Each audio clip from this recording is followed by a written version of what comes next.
Chapter 29, Hugh Winkleman. In the Great Encyclopedia of History, if you look up mass stupidity, this was the picture you'd see. 1,100 kids dressed as hippies crammed belly to belly in a parking lot, having a candlelight memorial for someone who was probably just fine. The idea to dress as Cap hadn't been part of Zach's original plan. Maybe it was the Halloween spirit, but word started to spreading almost as soon as Zach and I had begun passing flyers around the school. Picture it. The entire student body decked out in day glow and beads, all except for one brain-dead pair wearing Mickey Mouse masks. The candles had been Zach's idea.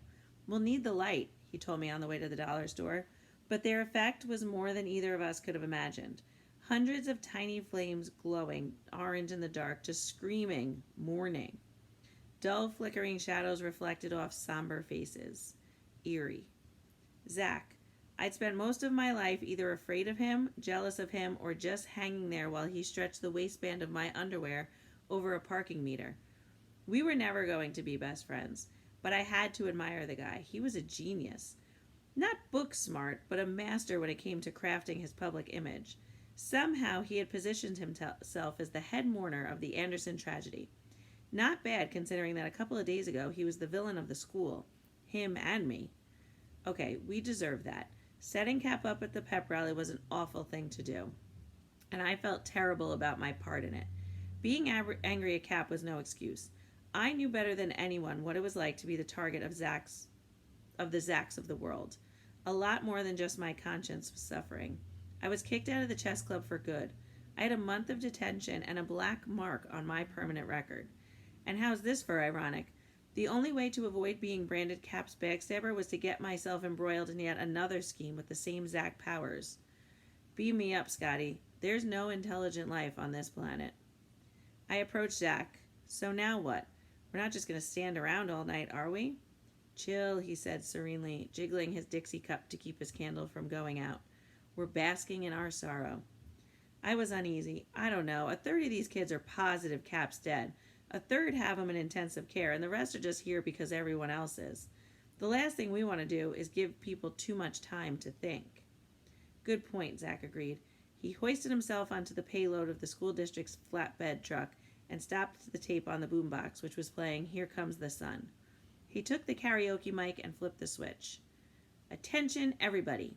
Can I have your attention up here? Considering the size of the crowd, we were a quiet group, gathered in clusters, speaking in hushed tones, almost like this was really a funeral. It only took a few seconds before all eyes were on Zach. Thanks for coming. I know if Cap could be here, he'd thank you too. Cap Anderson was our 8th grade president for just 2 months. 2 wild, fantastic months. Now he's gone, and the best way to celebrate his life is to talk about the way he touched our lives.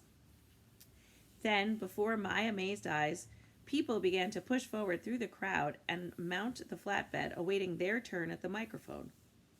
Naomi got there first. I wasn't a nice person, she announced. I was mean to Cap because I thought it would get me what I wanted. Then I started watching him. He showed me a whole different way to be, how to be sensitive and generous, and not just so people will say thank you, but because it's right. She drew in a tremulous breath.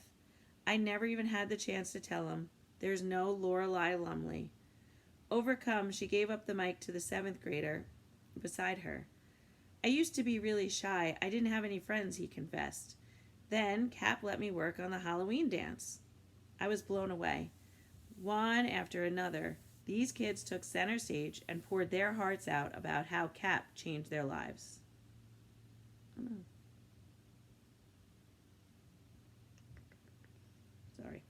His Tai Chi class helped me lose 11 pounds. I stopped picking on my little brother. I started giving some of my paper route money to charity.